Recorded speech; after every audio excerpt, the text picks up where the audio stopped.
Good afternoon, everyone. I'd like to welcome you to the regular board meeting of the Cowichan Valley Regional District for Wednesday, July 24th. Woo. My name is Ian Morrison. I'm the chair of the board.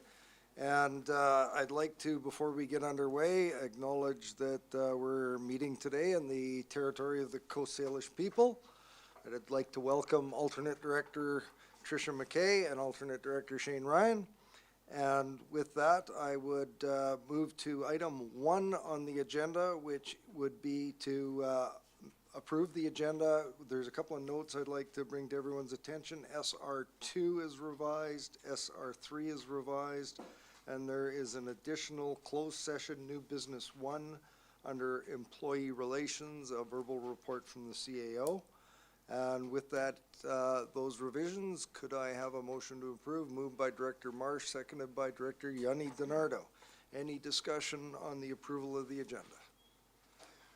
Seeing none, I'll call the question. All those in favor? Are there any opposed? There's none opposed. The motion carries.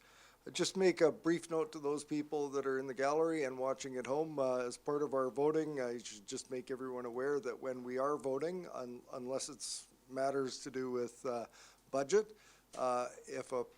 we generally count those in opposed. If a person is sitting at the table and doesn't indicate a vote one way or the other, their vote is considered to be in the affirmative. So just in case anybody is wondering about that. On budget votes or money votes, we have another system in which our deputy corporate officer will tabulate a weighted vote in which different people around the table have different number of votes on financial matters. Going to the next item, item 2, Ms. Harrison. Thank you, Mr. Chair. The next item is the adoption of the minutes, and the motion before you is that the minutes of the regular board meeting of July 10th, 2019 be adopted. Moved by Director Sebring, seconded by Director Yanni DiNardo. Any discussion on that item? Seeing none, call the question. All those in favor? Are there any opposed? See none opposed. That motion carries. Item 3, Ms. Harrison. Thank you, Mr. Chair. There is no business arising from the minutes. Now we come to item 4, public input period. The public input policy is on the screens, and I would invite anyone that is in attendance here today who would like to provide input to the board on items of importance to them to please come forward and speak into the microphone so that all the people at home can hear them too.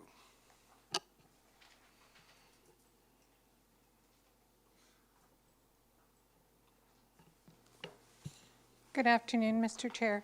I'd like to speak to 2 items that were under the Electoral Area Services Committee. One is the special events permit for Shawnigan School. Just a comment that the special event bylaw policy number 40 is not searchable on the CVRD website. And I also just, there seems to be quite a lack of information for the public on the transportation part of it, and maybe that could be addressed later on. The other item I would like to speak to is the rezoning application for the former Payless site on the Trans-Canada Highway. And just partially in a response as well as a member of the APC and the OCP Review Committee, and just a little bit of a comment too, that when Director Acton made the comment that things in Area E are really busy. Yes, they are. And it's extremely frustrating as a member of that community to be in a state of limbo with our OCP review. We've been at it in more than 5 years now, and we are facing an unprecedented amount of development, and we are hamstrung by an OCP that was adopted in 1994. I cannot stress enough the need for our OCP to be put forward and have a priority and get it completed. Thank you. Thank you very much. Is Is there anyone else in the gallery that would like to provide input to the board today on items on our agenda? Seeing no one rushing to the microphone, we will move to our next item, which is item 5 on the agenda. And our first agenda is going to be Peter Holmes and Neil McDonald and perhaps Megan Norfolk as well. But just before we get started with their presentation, they have asked that they that we consider extending the period of time that they have available to them to make their presentation from 10 minutes to 20 minutes. And I would have tried to have done it when we adopted the agenda, but our esteemed Ms. Harrison said that we need a vote right now to extend that. So Director Yanni Donardo, were you moving that the period of time they be given be extended to 20 minutes? Yes, thank you, Mr. Chair. That's exactly what I was. Is there a intending seconder? introducing them to. Seconded by Director Staples. Is there any discussion on that item? Seeing none, I'll call the question. All those in favor? Are there any opposed? I see one opposed. Director Wilson, that motion carries. So I'd like to welcome forward to present to us today Peter Holmes, Neil McDonald, and Megan Norfolk. And you now have, well, we'll give you 20 minutes from the time you start speaking. Can you press the button on the microphone so that the red light goes on? Okay, thank you. Thank you and welcome. Good afternoon, everyone, and thank you for allowing us to speak today. The introductions have been done, so my name is Peter Holmes. We represent the Cowichan Bay Shipwatch Society, and we've been involved and registered since 2014. We've been very active, and since then we've acquired a substantial membership. To be clear, we are not opposed to a robust, efficient marine-based economy. We are strongly opposed to the irresponsible lack of concern by the provincial and federal governments for allowing bulk freighters to free park in our island's waters. The environmental and potentially economic risks and the negative impacts on our community are very real. The law of international right to safe harbor allows this practice to continue, as there is no port jurisdiction beyond Vancouver and Nanaimo harbors. However, the federal government has recently acquired the legal means to control and eliminate this healthy practice, and we want them to act on it. On reviewing the agenda, it appears that our PowerPoint, we're not sure if it was working or not, but we hear, in fact, that it is now. So perhaps we can run that after my delivery of this time. First, we would like to show you a short video produced by Ladysmith Anchor Watch. We think this says a lot about what is happening here.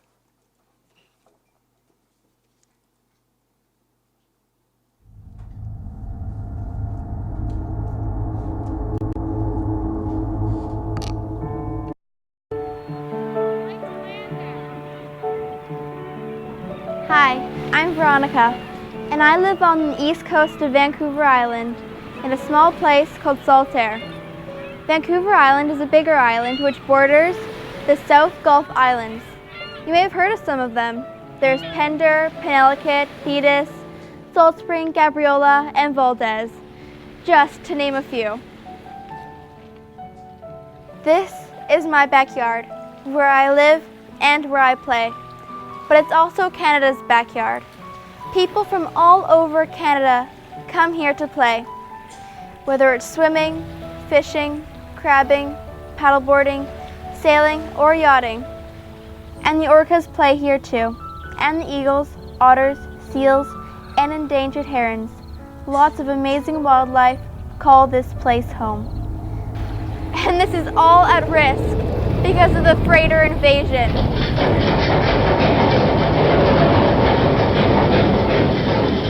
Transport Canada is allowing foreign coal and grain freighters to park throughout our South Gulf Islands. They stay for weeks on end. Their anchor chains drag and destroy the seabeds, and they can spew their waste into our waters. They pollute our air, and they aren't inspected for invasive species or monitored for safety like they would be in a port. The risk of toxic spills is real.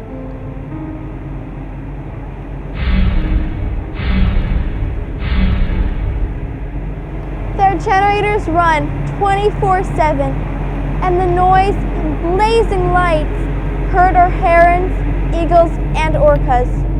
How can these animals communicate over all that noise? How can they hunt and fish for food? And this is only because our federal government is not defending our backyard.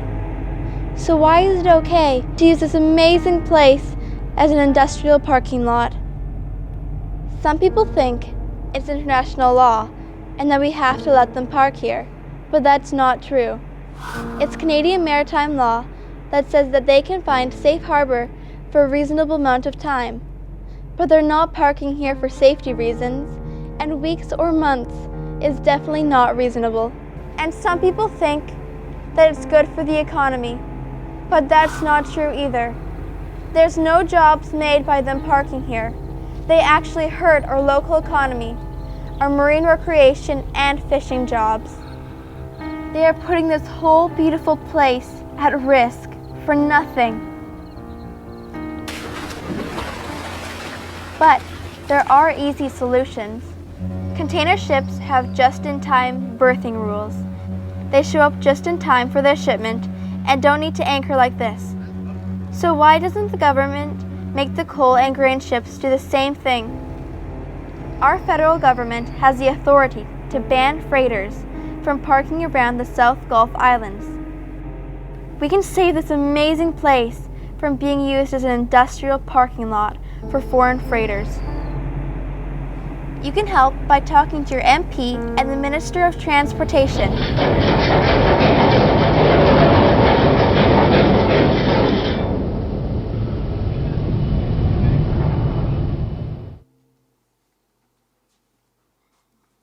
So I think that says quite a lot about where things are at.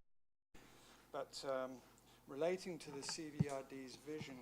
Peter, can I ask you to Yes. point the mic in your direction so sorry, that yes. everyone can hear you? Thank Okay, you. I was just placing my paper so I could see it.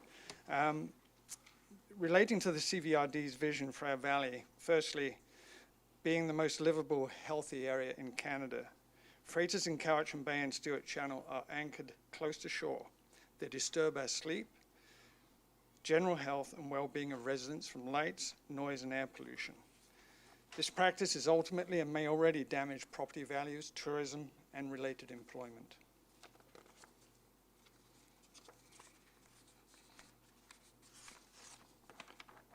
Secondly, climate change. Ships run generators for power 24/7, burning 1,000 liters of diesel a day, which, as a conservative estimate, would equate to an extra 300 commuter cars. Unnecessary transits through the islands burn enormous quantities of fuel and contribute heavily to local air pollution. Many of the coal ships here are waiting here for loading at Roberts Bank to ship US dirty thermal coal from Midwest to Asia. The Western United States refuse to ship this coal because they have environmental laws against it. Thirdly, protection of our water resources. A significant spill could devastate shorelines and marine life, as well as the Cowichan River for generations.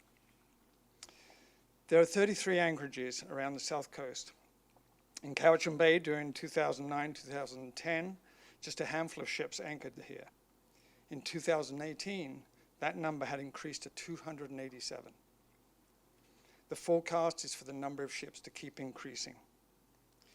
Cowichan Bay has 8 chartered anchorages, all of which were in full use until 2015. Through our efforts and others, there are now 6 in use. They are now allocated by length of ship and proximity to shore.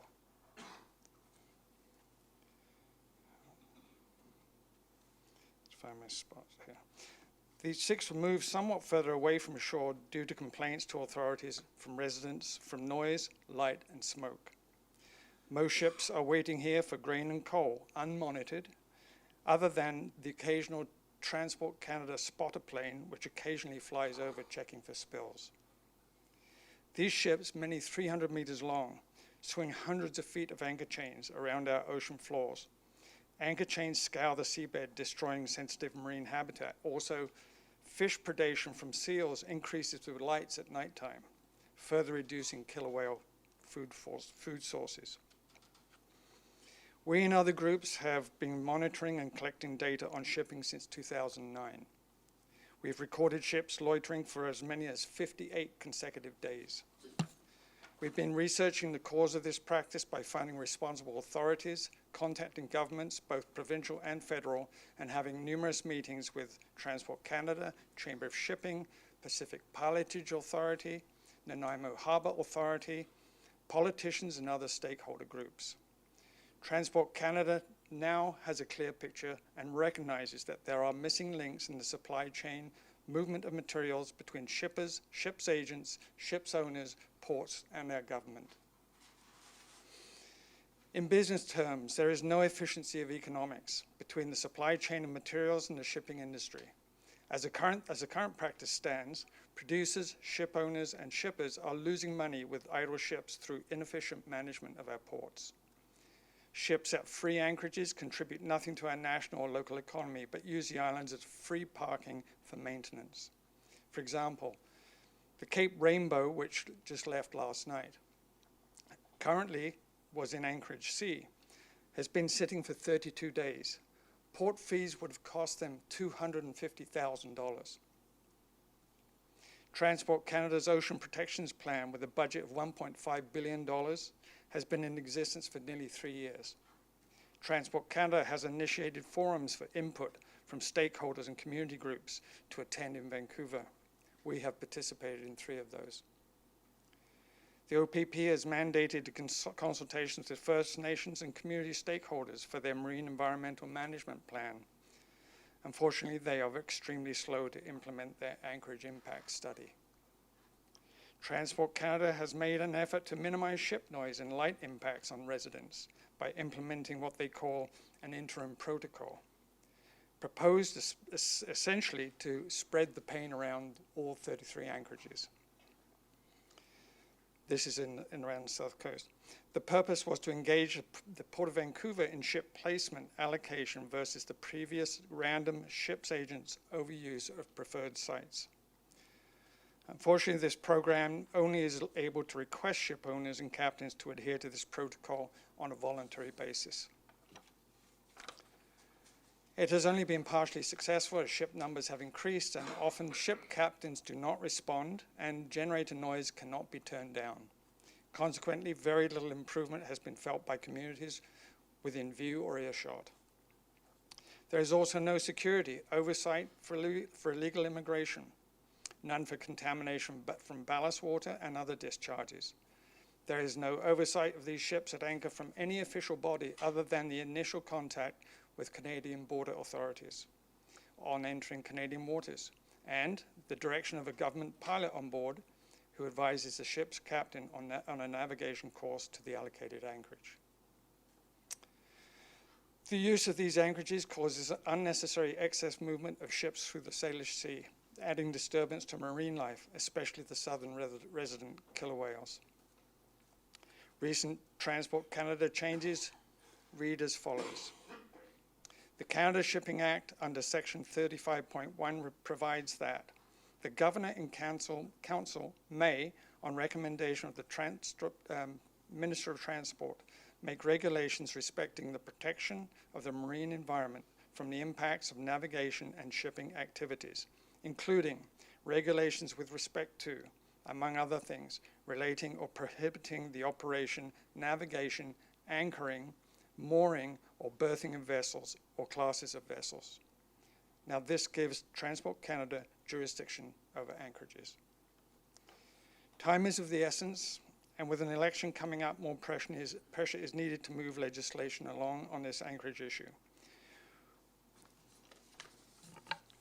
Peter, just before you move on, I should make you aware that we've all had your presentation for a number of days. You've got about 7 minutes left, and I'd encourage you to hit your key points for us. I'm nearly there, yeah. Great, thank you. We've formed a group, like an organization called the South Coast Ship Watch Alliance, and other members are, to date, Gabrielans Against Anchorages, Anchorages Concern Thetis, Plumper Sound Protection Association, and Ladysmith Anchorage Watch.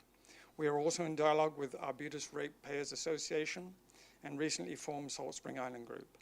We have mutual concerns and share information with First Nations communities, Islands Trust Council, and many other local groups of citizens and environmental organizations. We're sure that the CVRD is in alignment with our request for you to make an official statement to Ottawa, similar to that of the Islands Trust Council, as follows. On September 24th, the Islands Trust Council called on the federal government to work towards eliminating the use of 33 commercial anchorages throughout the southern Gulf Islands, an area Transport Canada refers to as the south coast of British Columbia. A statement from the chair outlining the Islands Trust position was sent to the Prime Minister and other elected officials.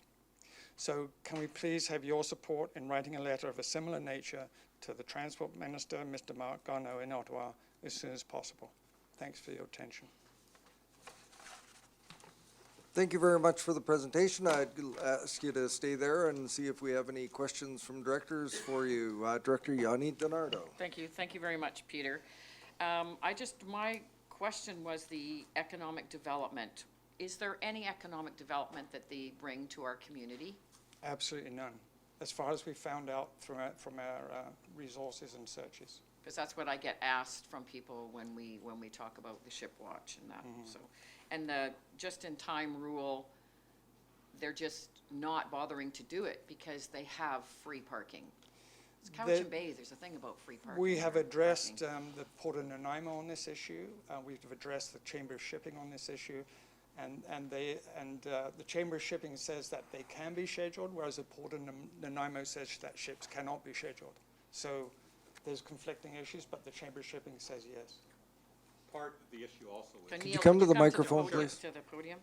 part of the issue is that the Port of Vancouver has initiated a 7-day limit. So if a ship comes in and they know they're going to be over 7 days, they send them here. Or if they're in there, then they kick them out, and we've had that. Final follow-up? Yes, thank you. The other thing I just wanted to be clear on is there is no monitoring, like, of there, you said there is planes that come over, like, is there no monitoring? Because I'm thinking, I heard you say the invasive species, but also, yeah, the anchoring and all of that, I just, there's no. There's a Transport Canada spotter plane, and it's bright red, flies over maybe once every few weeks. Okay. I've only seen it perhaps 4 or 5 times, and but other than that, there's nothing. Other than once the ship's pilot leaves the ship, there's no further monitoring. Thank you. Thank you, Director Acton. So just to be clear, you did kind of touch on it, but there's no anchoring fees or licensing or anything to the federal government, nothing? Absolutely none. And they Okay. come here, as we found out, strictly to do maintenance. And because they have to pay from where they come. And Right. coming here, they don't have to pay anything because they're not at the port. And Cowichan Bay and the whole Gulf Islands are not part of any port. They're not controlled in any way at all. And so Port of Vancouver has no control over it. All they can do is ask to place them in one of these anchorages. Right. And Follow-up? thank you, Mr. Chair.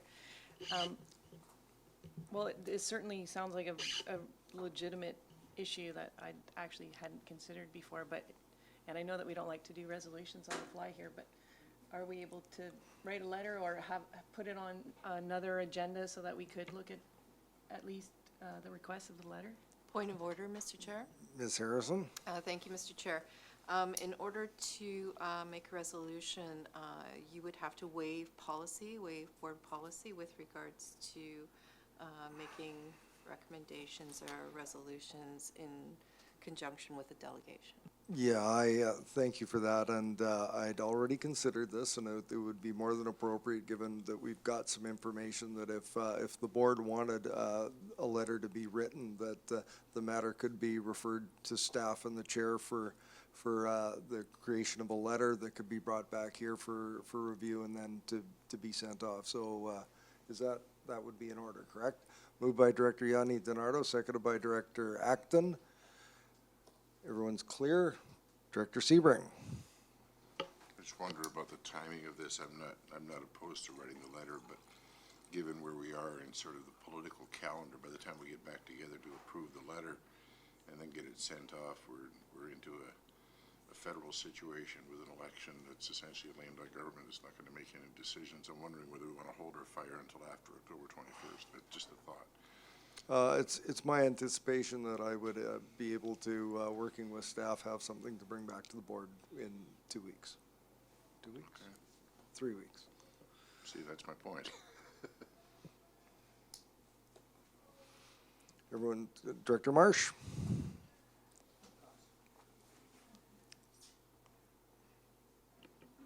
I understand Director Sebring's point, and I think that it doesn't preclude us, if we choose to, writing a letter in a couple of weeks, and then, once the election is complete, writing a subsequent letter. I think it's, on behalf of our citizens, it's wise that we let the people who are running in that election know the issues that are concerning us and where we'd like to go. Thank you. Seeing no other hands in the air, everyone's clear on what the resolution is? Great. Call the question. All those in favor? Are there any opposed? I see none opposed. The motion carries. Thank you very much for your presentation. Thank you, everyone.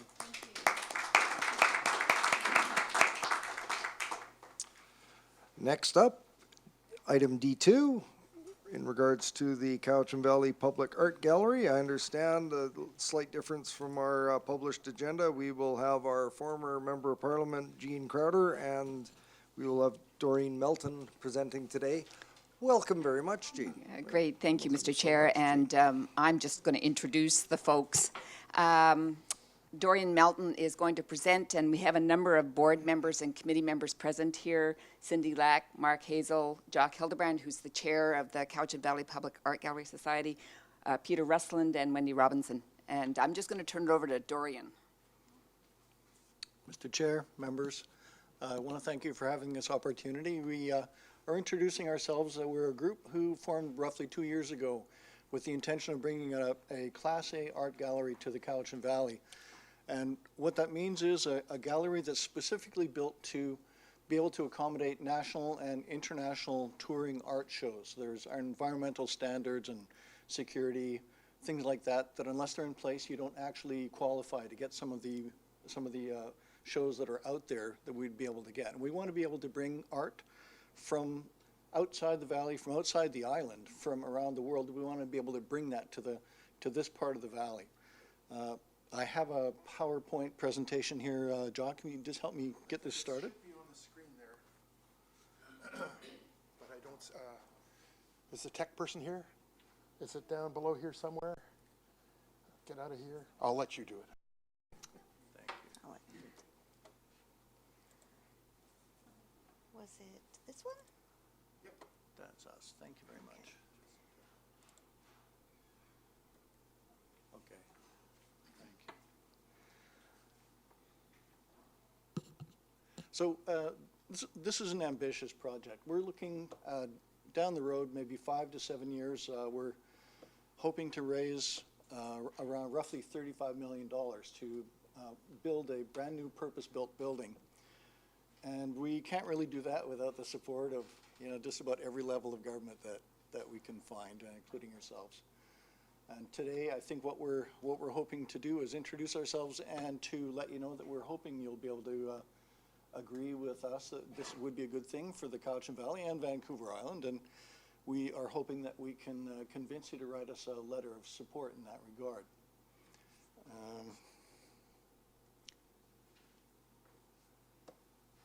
Go to my PowerPoint here.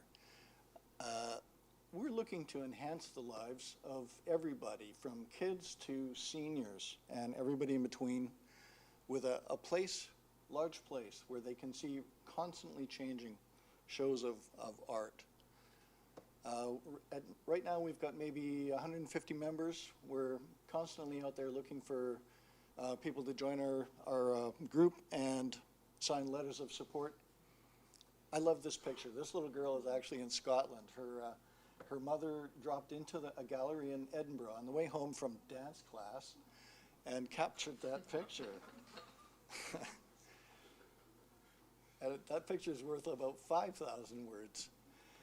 So I've mentioned already that we're looking to tap into existing traveling art shows. For example, the the Art Gallery of Victoria is closed for renovations, and they, instead of putting all their work in storage, they could actually be loaning it out so that people could actually share it and see things they'll never get a chance to see.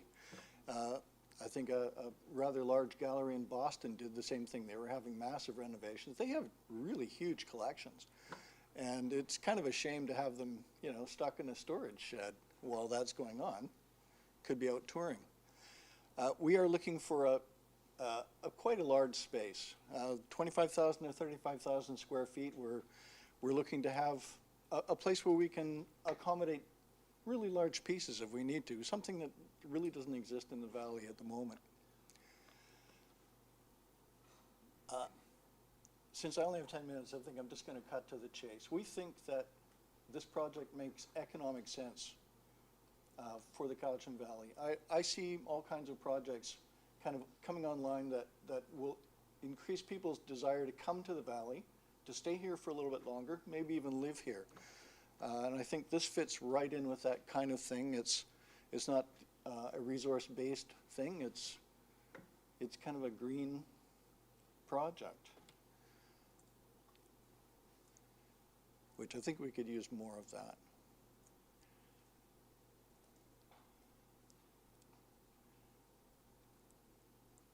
Okay, we think there is substantial economic benefits could come from such a thing.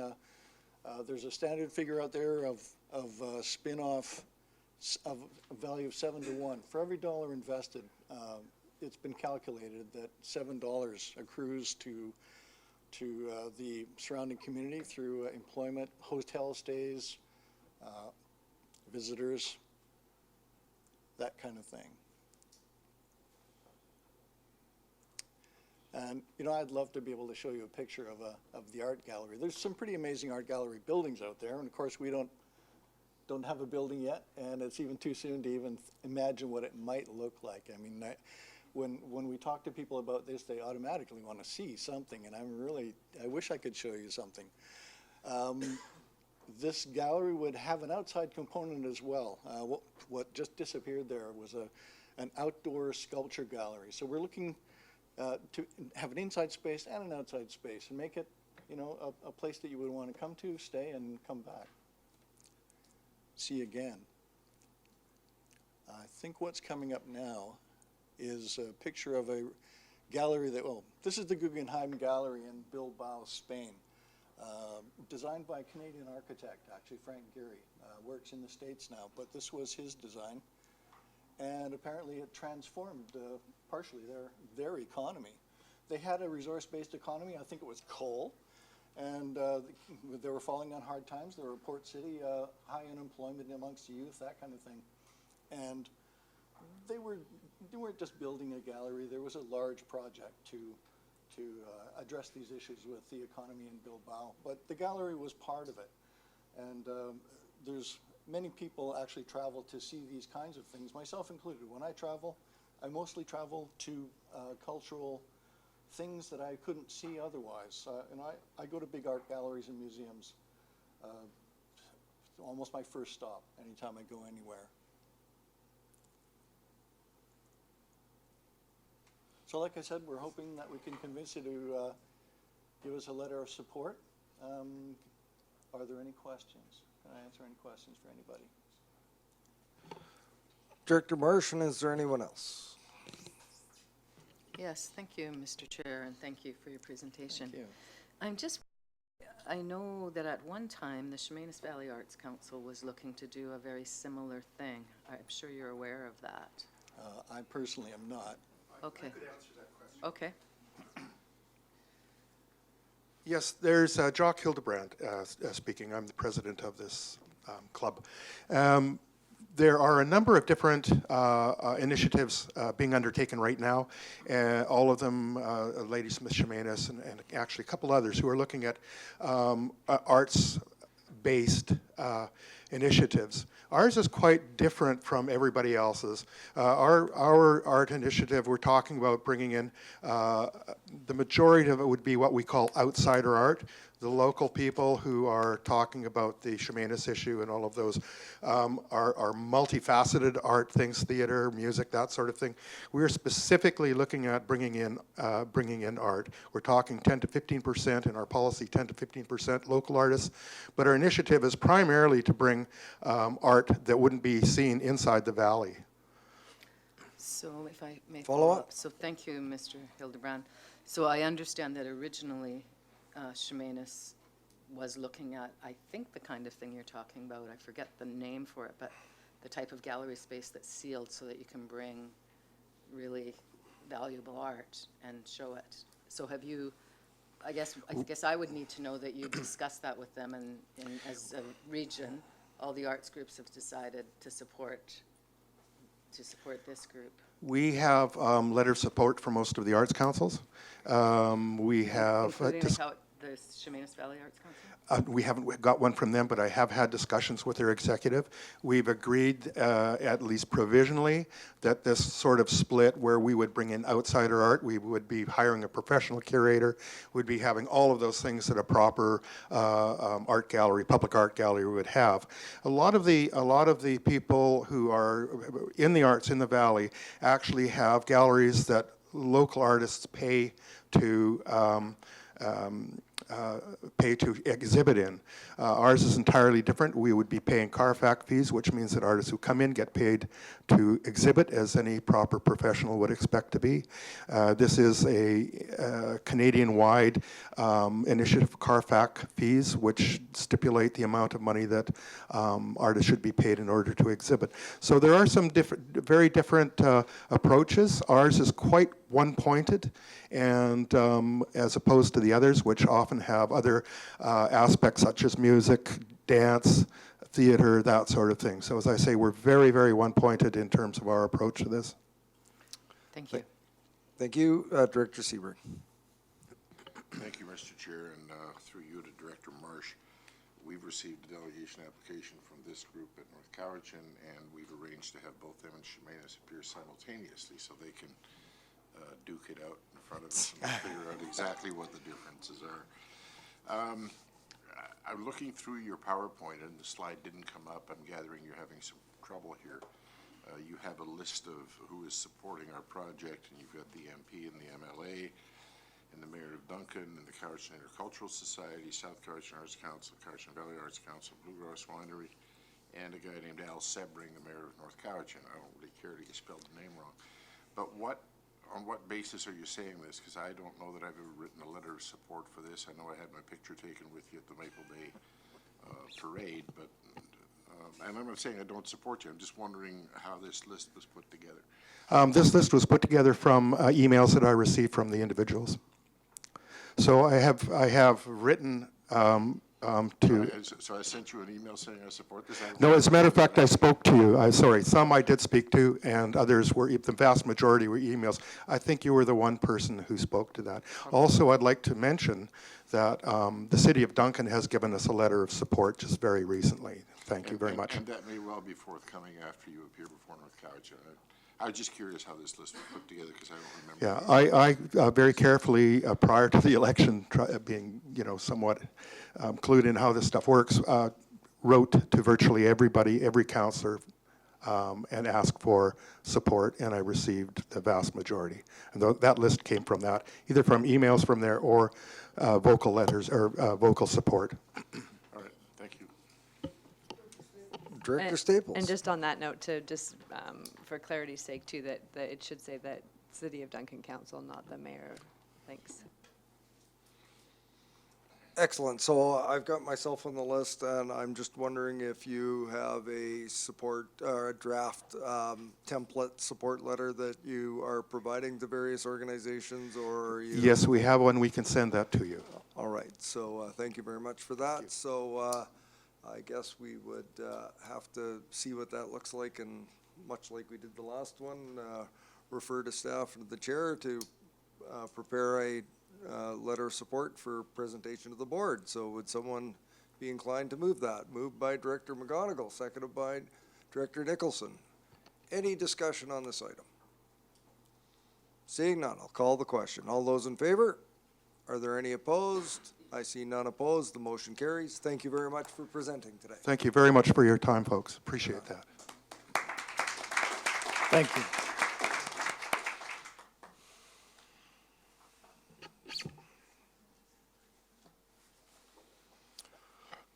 Now we come to item 6 on the agenda, and got a couple of items, and we're going to venture into new territory, something at least new territory for me. But prior to getting underway with that, and I hope we have Mr. Schumacher at the ready, I'd just like to bring to everyone's attention that this will be the last board meeting for our IT specialist, Beth Matacoro, who is leaving us and retiring, lucky duck. So, all right. Beth has been a great support for not only myself, but people in this building and in our organization, and we will miss her and wish her all the best in her future retirement, which I understand when you retire, you get busier. So good luck with that, Beth. Next items, I've got a couple of pictures that hopefully will be coming up. I just want to bring to your attention a couple of things. And interesting that we had a former member of parliament here today. And I just want to bring up 2 items. And it looks like, what order are we going in? It looks like we're going to do the sod turning first. There was a really great event happen last week. Was it Thursday? Friday? Thursday last week. The Hospice House Society had their official sod turning. Now that's the sod, that big row of dark in the middle there. It was really nice imported sod, and but it was a really fantastic event. It was, there was a big crowd of people. The weather was wonderful. The Minister of Health, Adrian Dix, was in attendance, and there were a number of speakers. All of the Island Health folks were there. There's a bunch of people with really nice clean shovels, and that's the official picture of the sod turning. And I want to bring it to everyone's attention. Maybe this should be before the Regional Hospital District, but we're a big contributor to this. And it was a decision made by the previous board to contribute $5.22 million to the overall cost of this $10 million project. And this is a really big deal because the case was made when it was presented about how important hospice care is in the whole healthcare delivery system, and how people in palliative situations are often taking up valuable acute care beds in the hospital. So this is a really important initiative that we've got our partnership in the community and lots of partners who work together to contribute to make this a reality. Now, as of the date of this event, I think they were just $200,000 shy of their total goal of $10 million, and I think they're going to get there. So I wanted to bring it to the board's attention, to the community's attention, that this was a really great event, very well organized, well attended, and it was an honor to be there as the chair of the Regional Hospital District to represent the Regional District at the event. So I wanted to share that. I'll come to you in a sec, Director Yanni DiNardo. And the next item isn't quite as well attended, but all the people are actually in front of us. This was a little event that happened in my community on the weekend, and this is a community parks grand reopening. And it was a really big deal. This was $120,000, so it doesn't compare to the $10 million hospice house, but this was a really great exercise where we had to replace the prefab park. And the commission made a decision that they wanted to look at doing something a little different. Those prefab bolt-together parks are very expensive, and they made the decision to look at something different, and they asked that we organize a meeting to get the community in to see what was important to the community.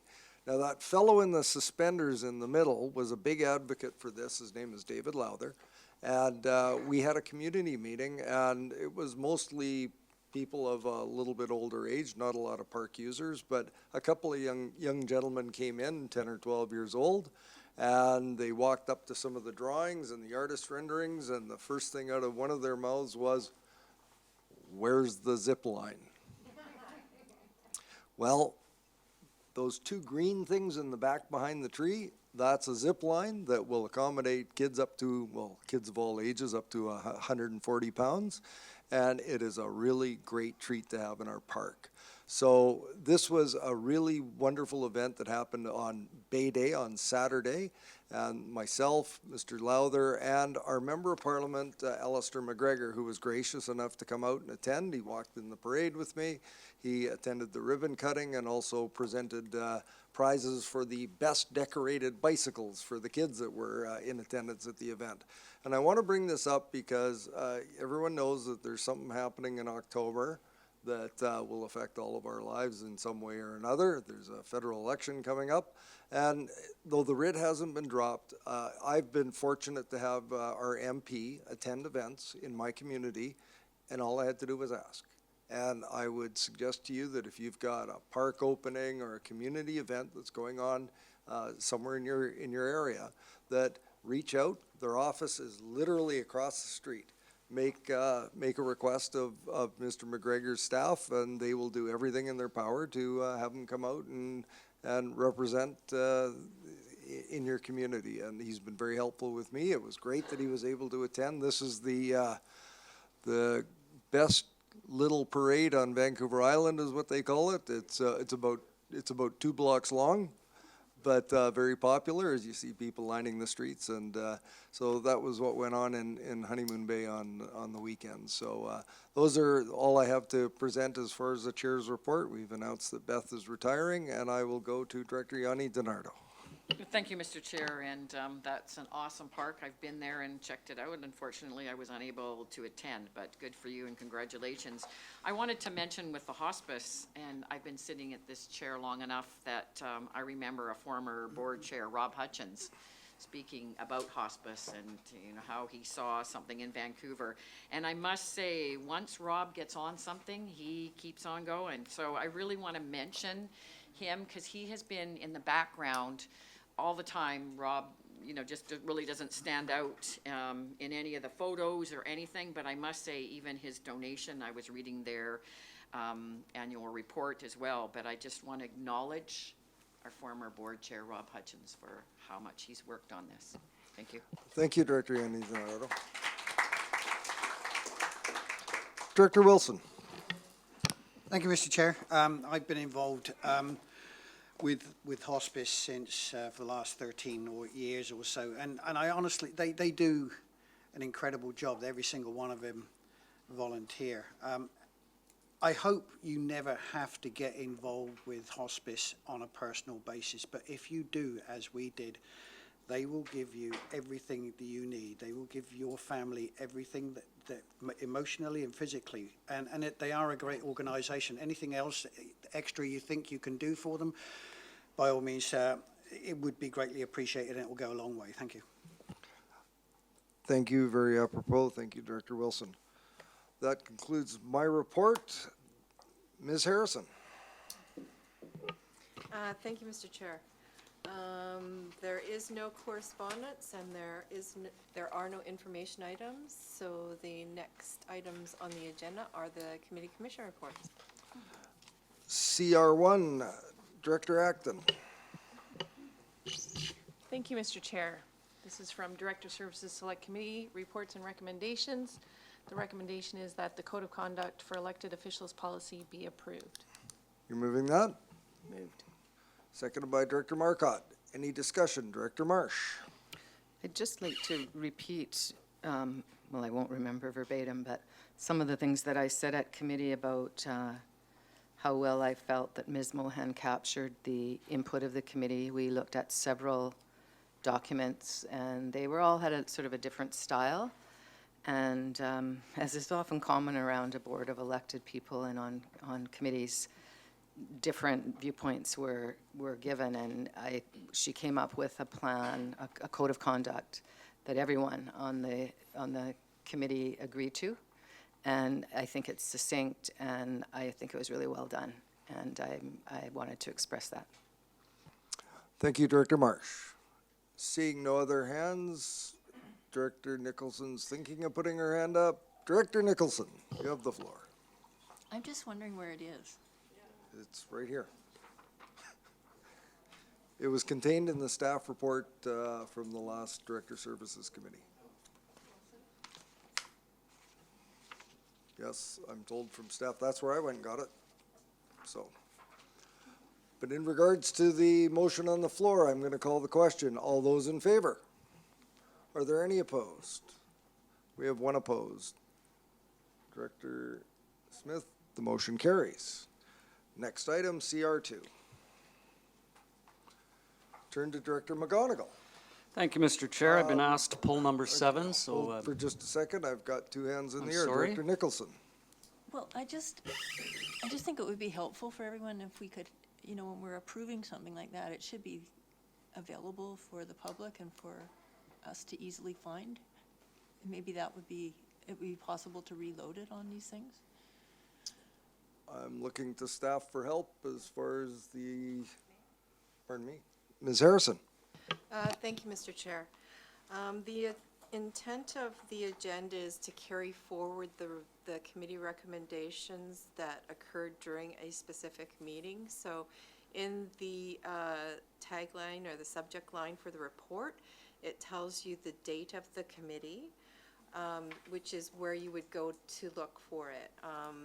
If we were to start attaching everything that went before the committee and is available for download from those agendas, our board agenda would be of such a size that we couldn't download it or open anything. We can look at ways of trying to link them, but if you're looking to reference back, you would go to that meeting date. Director Nicholson.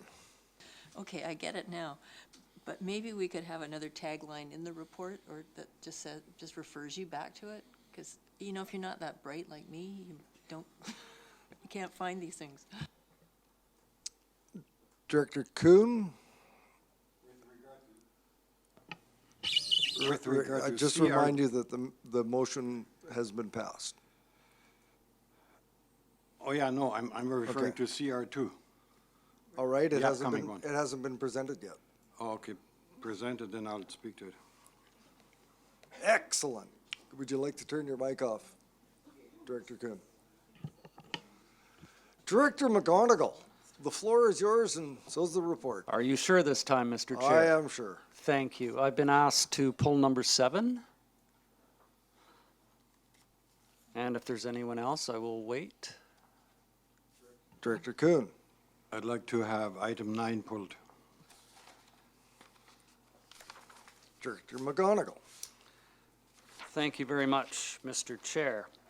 Your Community Service Committee report and recommends as follows from July 24, 2019, that the annual operating agreement with BC Transit for 12 months commencing April 1st, 2019 be approved, that the memorandum of understanding with Cowichan Valley Youth Services and Duncan Dynamics Gymnastics for the revitalization of the former Aquinas Center space is attached to the Cowichan Community Center Division's June 7th, 2019 staff report be approved, that the 2019 budget for Function 426, Cowichan Performing Arts Center, be amended to 1, increase federal conditional grant revenue by $55,000, 2, increase short-term borrowing by $50,000, and 3, increase capital expenses for furniture, fixtures, and equipment by $105,000. Number 4, that the 2019 budget for Function 426, Cowichan Performing Arts Center, be amended to bullet 1, increase transfer from operating reserves by $6,980, and 2, increase deficit by $6,980. Number 5, that the CVRD Parks and Trails volunteer policy is attached to the Parks and Trails Division report to the July 10th, 2019 Community Services Committee meeting be approved. Number 6, that the Act of Transportation Memorandum of Understanding with the Ministry of Transportation and Infrastructure, which attached to the Parks and Trails Division report to the July 10th, 2019 meeting of the Community Services Committee be approved. Number 8, that the 5% part cash in lieu under Section 510 of the Local Government Act for a subdivision at 1080 Shawnigan Mill Bay Road be received. I will move those. We have a slight technical issue that we have to pull number 2. So would we move in second and then amend that, pull number 2, or can we just agree amongst the committee that we're not going to vote on number 2 just yet? What's the procedure here, Ms. Harrison? Thank you, Mr. Chair. You could move recommendation 1, 3 to 6, and 8. Would you be willing to do that? And I would be willing to do that, Mr. Chair. Seconded by Director Yanni DiNardo. Everyone's clear on them? Do you need to speak to this, Director Sebring? Director Sebring. Just a point of I'm glad we pulled number 2. That was the one thing I was going to say. But my other question had to do with bullet 1. This is an operating agreement that kicked in the 1st of April, and here we are almost the 1st of August. How come we're not approving this in March? I'm trying to get my head around timing here. Mr. Elzinga. Thank you, Mr. Chair. Through to Director Sebring. We work with BC Transit's timelines, and this is the first we've had that information. Seems weird to me. Thank you. Seeing no other hands, I'll call the question. All those in favor? Are there any opposed? I see none opposed. That motion carries. I think we should, are we going to do number 2 next, since 2 is the next one in order, and we need Mr. Elzinga to come to the lectern to address this issue, please. Thank you, Mr. Chair. And I'm at the lectern just in case there's questions. At the July 10th Community Services Committee meeting, the committee approved a memorandum of understanding between the parties of the Cowichan Community Center, Duncan Dynamics Gymnastics Club, and Cowichan Valley Youth Services to develop a renovation plan for the old Aquinas Center space. And that MOU will be approximately a year in duration, leading to a formal legal project agreement to identified funding apportionment. So I'm bringing this to the board's attention because since July 10th, the CVRD has been advised by Duncan Dynamics Gymnastics Club that they no longer wish to be part of the MOU. Their expectation is that the MOU continue without their participation as a two-party agreement between Cowichan Community Center and Cowichan Valley Youth Services, and that the CVRD represents the interests of Duncan Dynamics Gymnastics at this time. Cowichan Community Center staff are prepared to move ahead with this in mind, but this will require some tweaking of the MOU. Down the road, there can certainly be discussions whether Duncan Dynamics Gymnastics Club will be part of the formal project agreement. Since some tweaking of the MOU will be required, I'm bringing this to the board's attention, and that the recommendation be reworded to say that the memorandum of understanding with Cowichan Valley Youth Services for the revitalization of the former Aquinas Center space, as attached to the Cowichan Community Center Division's June 7th, 2019 staff report, be approved as amended. Thank you, Mr. Chair. That's moved by Director Yanni DiNardo, seconded by Director Wilson. Director Sebring, did you wish to speak to this? I did. Thank you, Mr. Chair. I'm just curious. I don't necessarily have a problem with this. I just need a little bit of clarity. If Duncan Dynamics Gymnastics is out, does this potentially increase the cost for Cowichan Valley Youth Services? I mean, somebody's got to pay for this, or are we picking up the extra cost? I heard Mr. Elzinga say that Duncan Dynamics envisions that CVRD would represent their interests in the discussion, but I'm not really sure what that means or how that works out in terms of dollars and cents. Okay, I think this is just specific to the MOU, but Mr. Elzinga, if you'd like to chime in, please.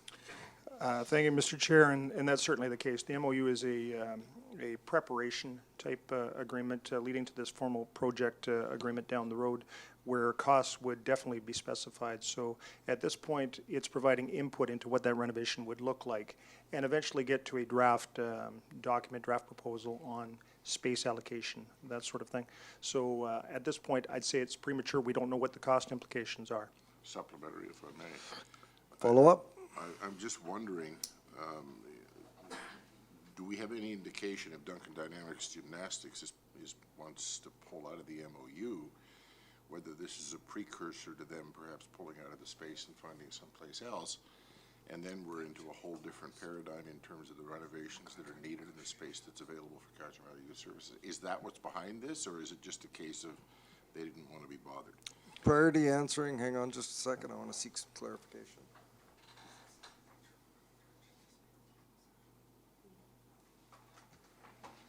Go ahead, Mr. Elzinga.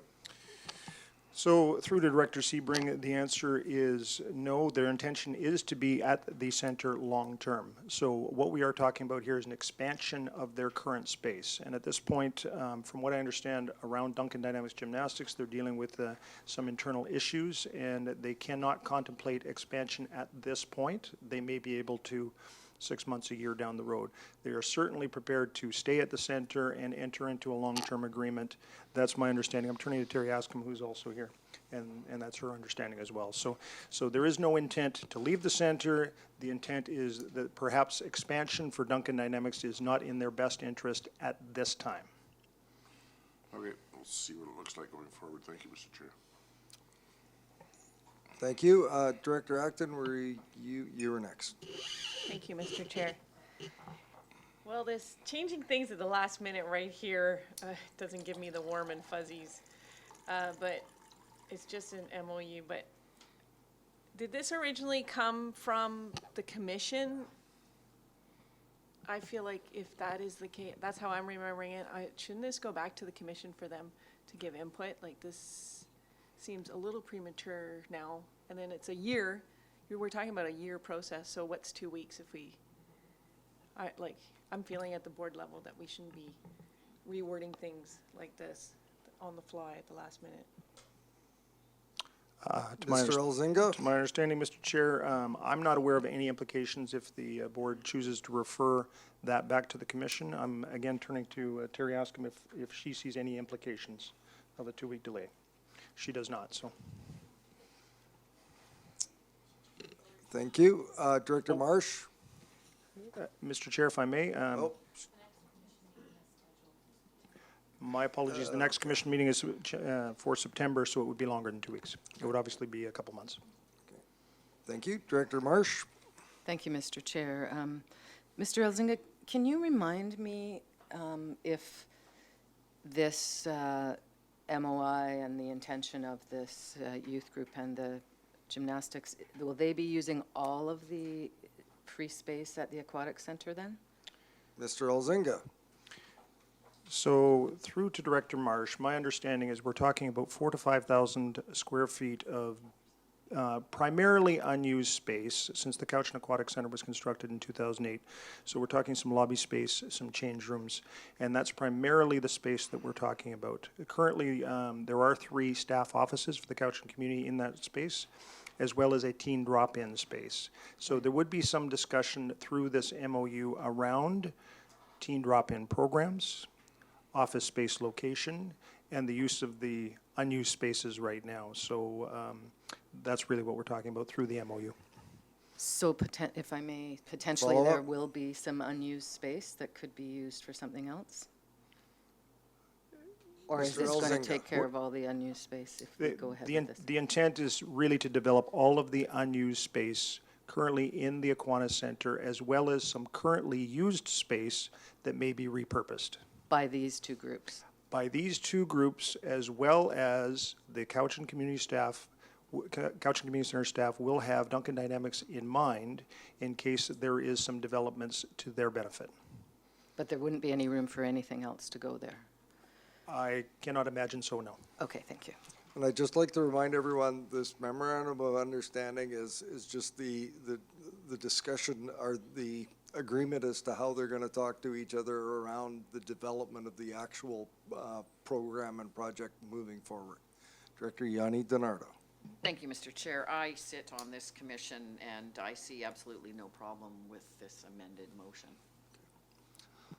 Thank you. I'm going to call the question on the motion as amended. All those in favor? Are there any opposed? Director Sebring opposed. That motion carries. Director McGonigal, item 7. Thank you. Item 7 has 2 parts. Number 1, that the provincial water lot license lease number 103004, located at Butte Island in Electoral Area H, legally described as District Lot 489, Cowichan District, be amended to change of use from a private moorage facility to public use. And 2, that a 30-year renewal of provincial water lot lease number 103004, located at Butte Island in Ladysmith Harbor, legally described as Lot 489, Cowichan District, as amended, be approved. I will move that, Mr. Chair. Seconded by Director Marcotte. Discussion on the item. Director Wilson. Thank you, Mr. Chair. I'm wondering if there are any costs involved to CVRD or any of the committees involved here with management or maintenance or park staff. Do we have any information on the potential financial impacts of this? I'm looking, don't see Mr. Farquhar, so I'll turn to Mr. Carruthers. Thank you, Mr. Chair. This is simply a housekeeping matter.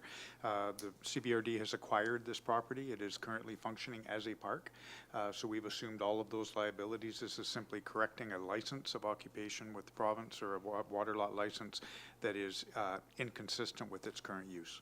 So the only costs associated with this particular item that you're voting on today would be any administrative costs associated with dealing with this with the province. Follow-up, Director Wilson. Thank you, Mr. Chair. Yeah, thank you, Brian.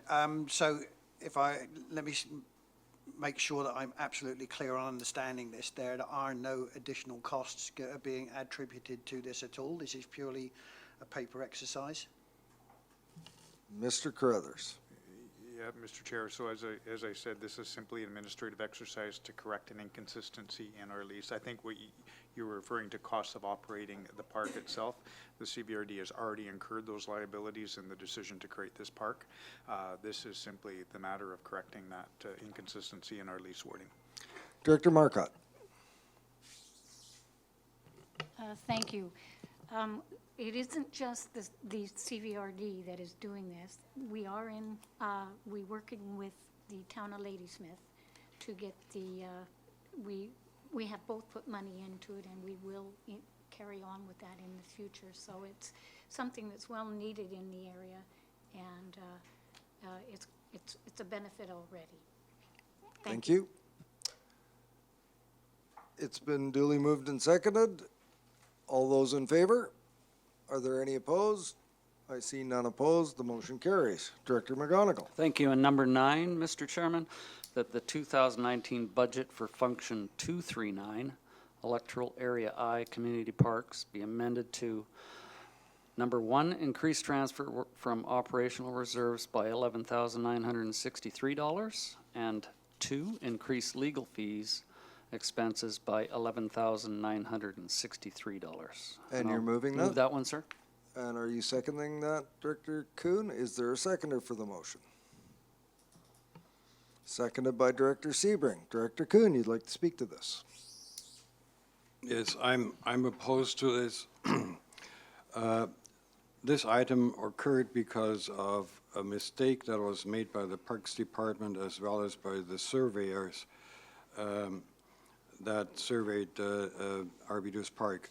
And so Area I Parks had nothing to do with that, and I'm opposed.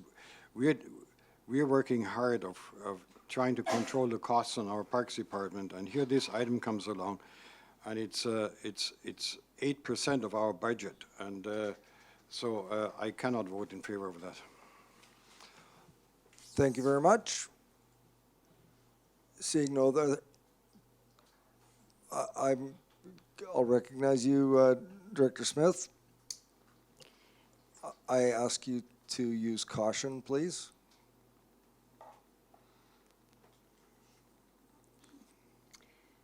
I was just wanting, Director Kuhn said, he was saying that a surveyor was involved in this, that took place. Has the CVRD? Point of order. Point of order, or order, pardon me. Thank you, Mr. Chair. The details with regards to the survey is actually under litigation. I would remember. So we have a choice. We can resolve into closed session right now and discuss this further. We can refer it to a future meeting, I believe. Or we can vote on the matter that's on the table.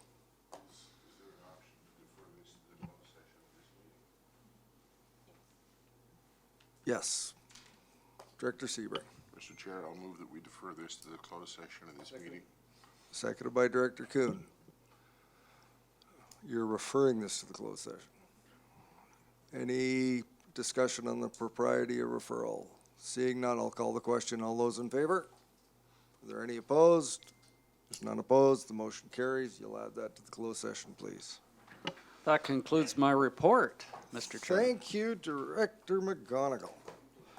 Ms. Harrison, CR3. Thank you, Mr. Chair. Oh, that's Director Yanni Denardo, sorry. That's okay, thank you. Thank you, Mr. Chair. Your Electoral Area Services Committee meeting of July 17th, 2019 recommendation is 1 through 5.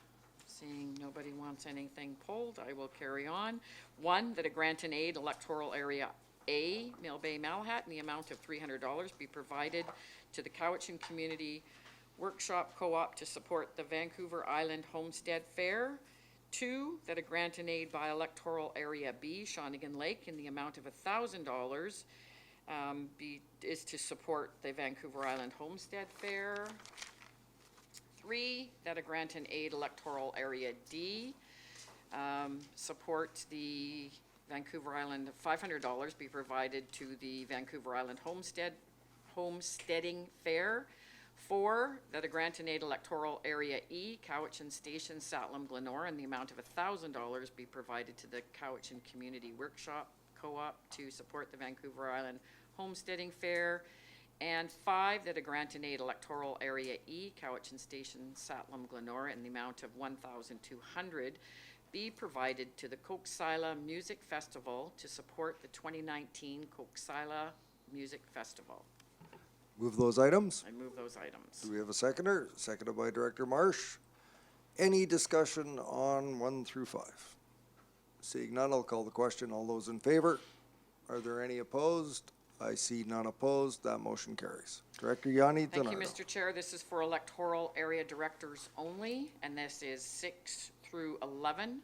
6, 1, the Parks and Trails Division staff be directed. Hang on, Director Yanni Denardo. Which item did you want pulled? Sorry. Number 8. So 6 and 7, 9 through 11. Parks and 6.1, the Parks and Trails Division staff be directed to engage with discussions with the Malahat Nation concerning possible access to McCurdy Point Park, and that regardless of the outcome of the discussion, the precondition established on June 19th, 2019 to the adoption of the tenure be registered be dropped.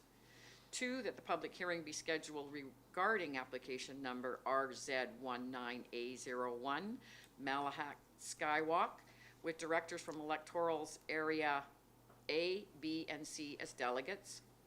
7, that the application from the Gain Group for a special event to be held at the Shawnigan Lake School located at 1975 Renfrew Road, Shawnigan Lake on Sunday, August 25th, 2019 be approved. And number 9, the Development Variance Permit Application DVP18B02 Moncur Road to vary sections 8.4B3 of the zoning bylaw number 8985 to reduce the minimum setback requirements from the front yard setback from 7.5 meters to 4.6 meters and the rear yard setback from 4.5 meters to 1.5 meters for construction of a residence be denied.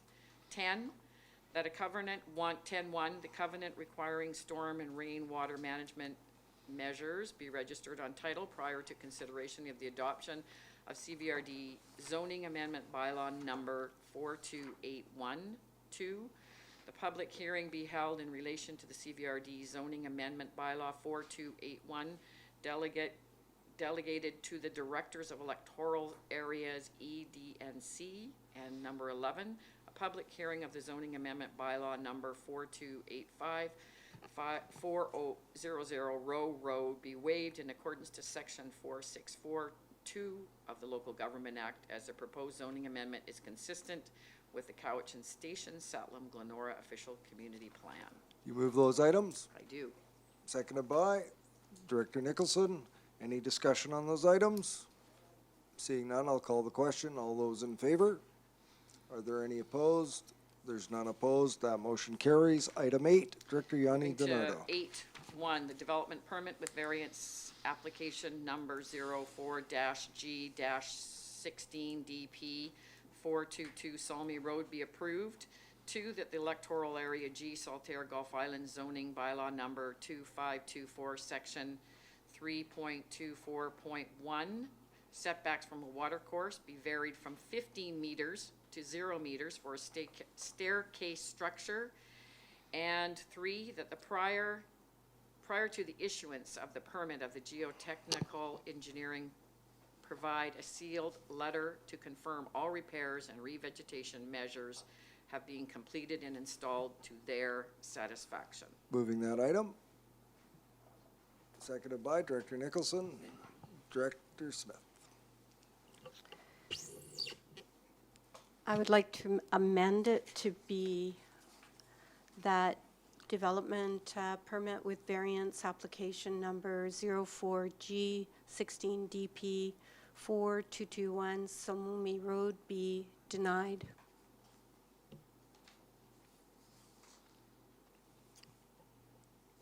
Turning to Ms. Harrison, that would be more than just an amendment. It would be a complete reversal of the decision made by the committee. So that leaves us in a difficult spot in that I can't accept that as an amendment. So you could speak to your colleagues about perhaps referring this back to electoral area services for further discussion, or ask them to defeat the motion on the floor. Director Smith. I ask my colleagues to defeat the motion on the floor. Thank you. Any further discussion from committee? This is electoral area directors only. Director Yanni Donardo. I just have a problem with like not knowing the denial. It's difficult with not having more information. So I won't be able to support that because of it, because I would have preferred it referred back and have another look and be able to discuss it then, but I will not be able to support denial. Director Smith.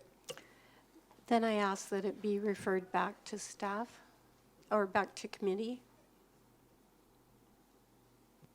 You'd like it referred back to committee for reconsideration? Is that what I'm hearing?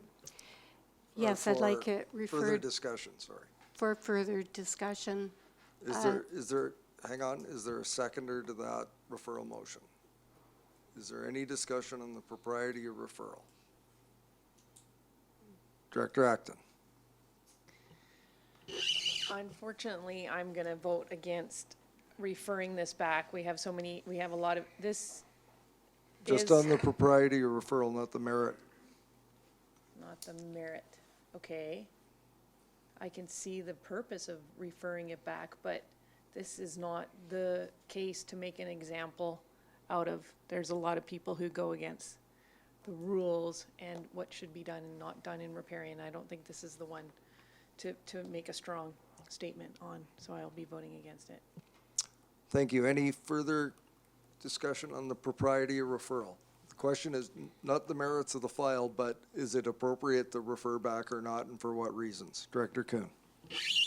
Well, I'm going to vote against the referral back because we had a long discussion about that at the EAC meeting, and I think the opinions were quite clear, and I can't see how we could reverse that now because facts haven't changed.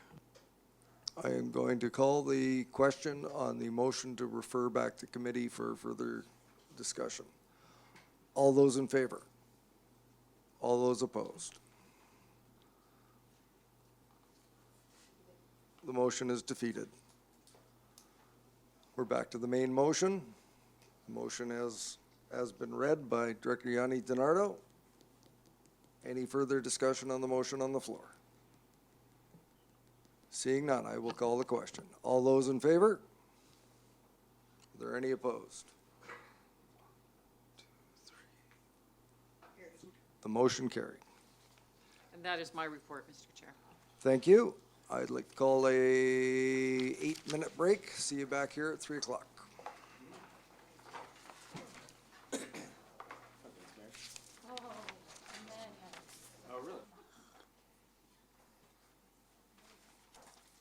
Ms. Harrison. Thank you, Mr. Chair. There are no director's reports. The next item is staff reports. Item SR1 is a staff report from the Finance Division regarding the Fall Security Issuing Bylaw number 4264, and that's for information. Just to note that the actual bylaw is in the bylaw section of this agenda for consideration. Thank you. Any questions on that item? Seeing none, next. Thank you, Mr. Chair. Item SR2 is a report from the Environmental Services Division regarding input to the provincial review of the Private Managed Forest Lands Act. Director Yanni DiNardo. Thank you, Mr. Chair. On my way in, or when I got here, I see that we received an email. I believe the board received it. I didn't even have a chance to look. Yes. From Mosaic. I wondered if everyone had a chance to look at that, because I didn't. If we had some time to look at that. It was a very late submission, and I'm just yeah. wondering if we could have a few minutes to have a look over that, because we're going into this discussion on a draft letter. I would turn to staff and perhaps Mr. Carruthers, just to give everybody a little bit of context, there was, from my best interpretation, sort of a late call for submissions to this exercise that is being carried out by the provincial government. Director Nicholson and myself and staff attended a meeting in which we were invited to provide a submission in regards to activities and general information as contained in the report to the PMFL, or in regards to PMFL. I gather other jurisdictions have also prepared similar documents for submission as well, and of course the industry is responding to those as well. So with that, this is what our submission based on staff and input from myself and Director Nicholson have come up with for submission. The deadline is very close. Like, this will be our last opportunity to consider it. And I'll turn to Mr. Carruthers, and then perhaps we might take a break to review that. Mr. Carruthers. Thank you, Mr. Chair. I just wanted to expand on what the chair had said. Staff had essentially worked with our colleagues at the Regional District of Nanaimo and the Comox Valley Regional District, given that those three regional districts contain a significant amount of privately managed forest lands in our jurisdictions.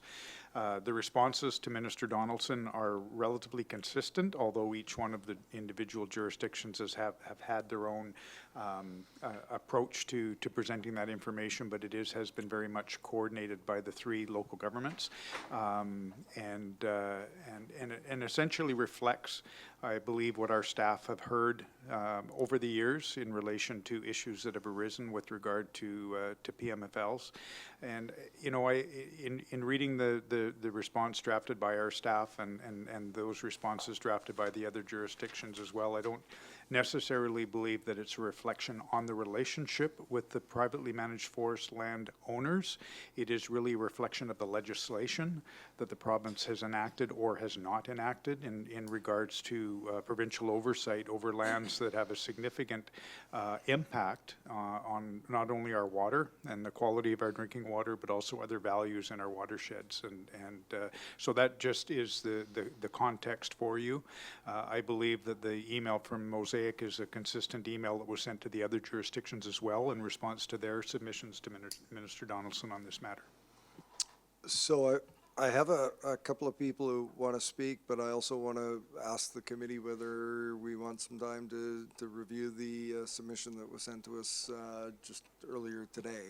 So we can, what's the pleasure of the board? Seeing nobody giving me a nod in one way or the other, I'll go to Director Kuhn first.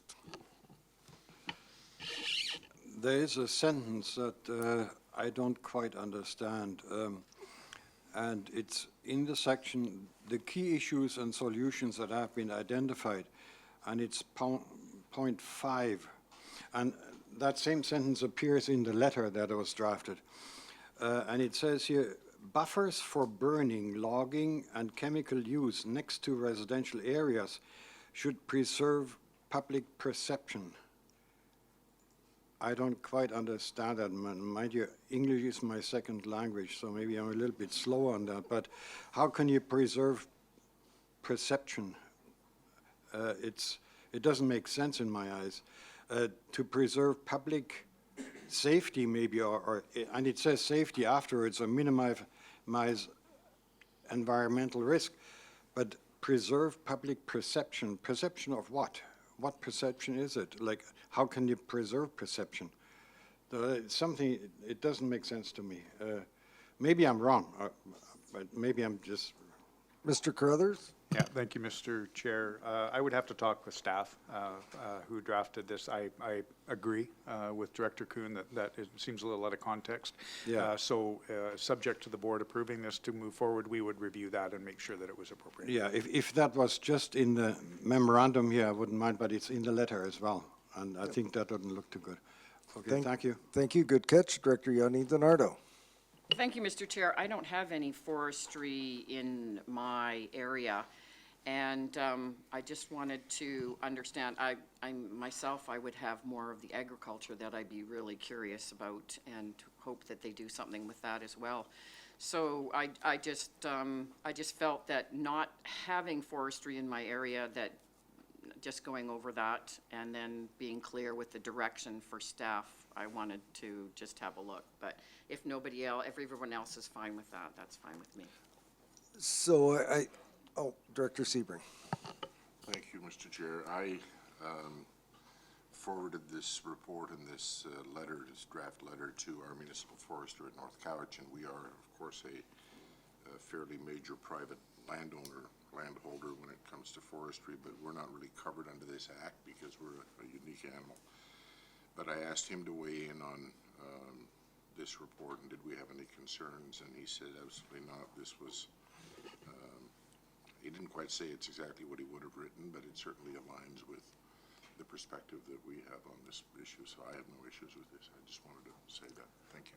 Thank you, Director Sebring, and I think that if my understanding what the direction that is being sought here is this is been put together for submission, and I'm fairly comfortable. I've had a read of it. It does reflect a lot of what the concerns are, especially in the electoral areas that have a fairly big chunk of private managed forest lands, or some of the frustrations that have been held by elected officials. So it would be my suggestion that it be moved that, subject to a final review for, typos and the likes, that this be submitted to the PMFL review. Moved by Director Sebring, seconded by Director Nicholson. Director Marsh, did you have a comment? Okay, so it's been duly moved and seconded. Is there any further discussion? I see none. I'll call the question. All those in favor? Are there any opposed? I see none opposed. That motion carries. SR3, Ms. Harrison.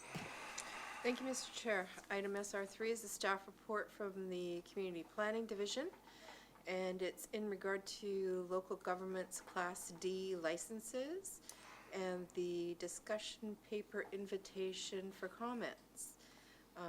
And there is a recommendation with regards to a proposed response from the CVRD.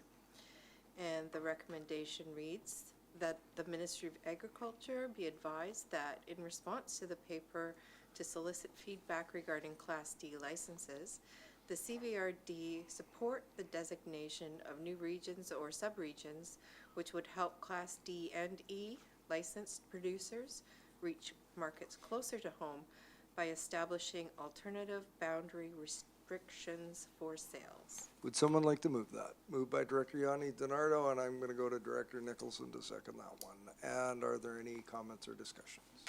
Director Nicholson. I was going to move something else slightly different, but so I guess I'll have to amend it. Sorry about that. Go ahead.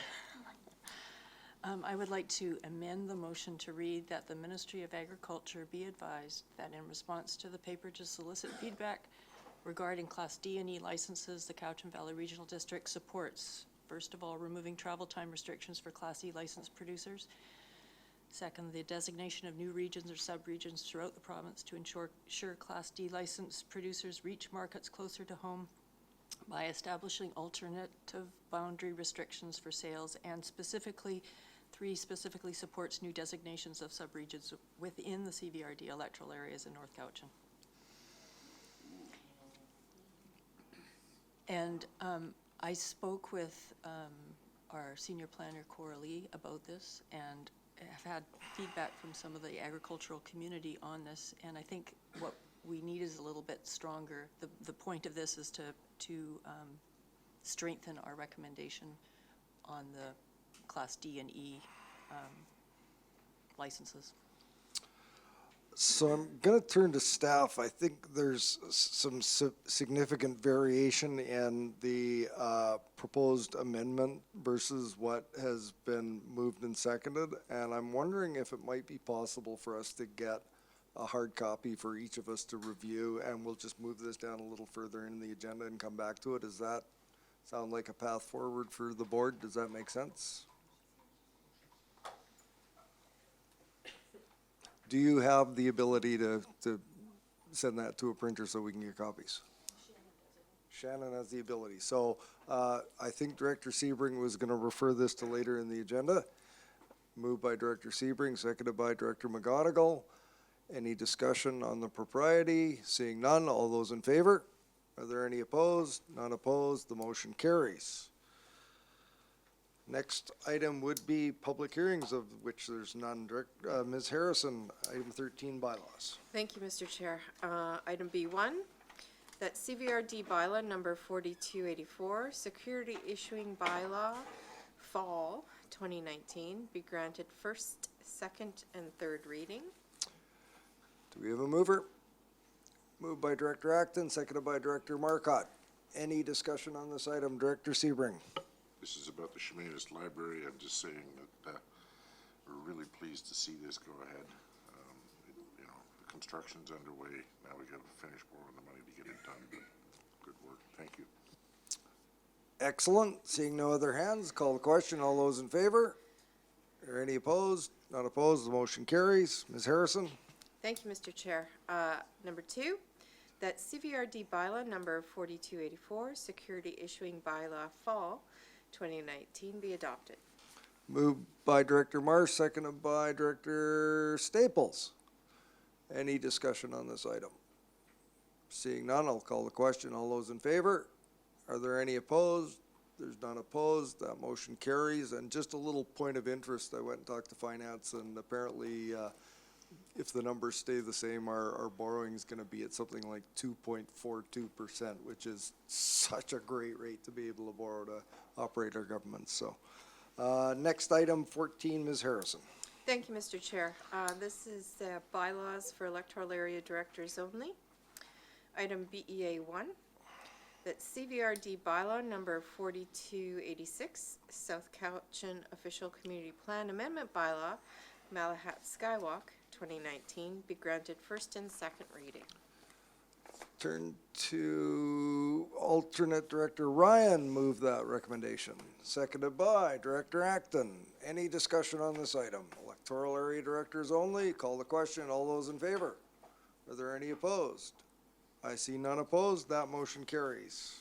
Ms. Harrison. Thank you, Mr. Chair. Item BEA 2, that CVRD bylaw number 4287, South Cowichan Amendment Bylaw, Malahat Skywalk 2019, be granted first and second reading. Moved by alternate Director Ryan, seconded by Director Yanni DiNardo. Any discussion on this? Seeing none, I'll call the question. All those in favor? Are there any opposed? I see none opposed. That motion carries. Next, Ms. Harrison. Thank you, Mr. Chair. There are no resolutions. There is no unfinished business, no notice of motions. New business, we have NB1, which is correspondence from BC Agriculture and Food Climate Action Initiative regarding Regional Agriculture Adaptation Strategies Series, and that's for direction. Mr. Carruthers. Thank you, Mr. Chair. This item was put as a late item.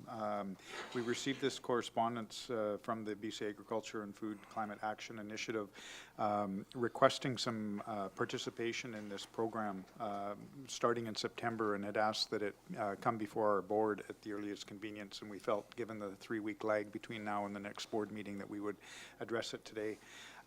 We have participated in this program in the past as a CVRD and have been a contributor to it.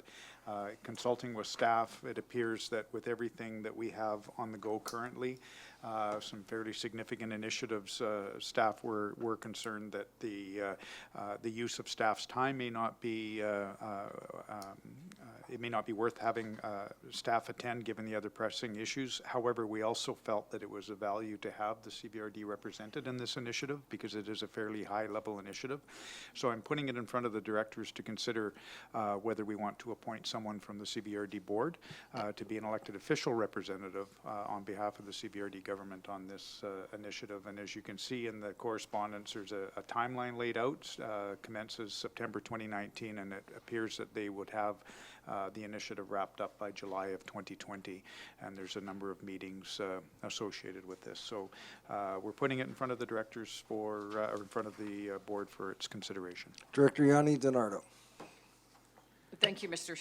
Chair. Actually, after I have been to a few of these, and we have been participating in a lot of with the government with agriculture, and Area D does have 70% of the land is in ALR, so I would like to participate in this, please.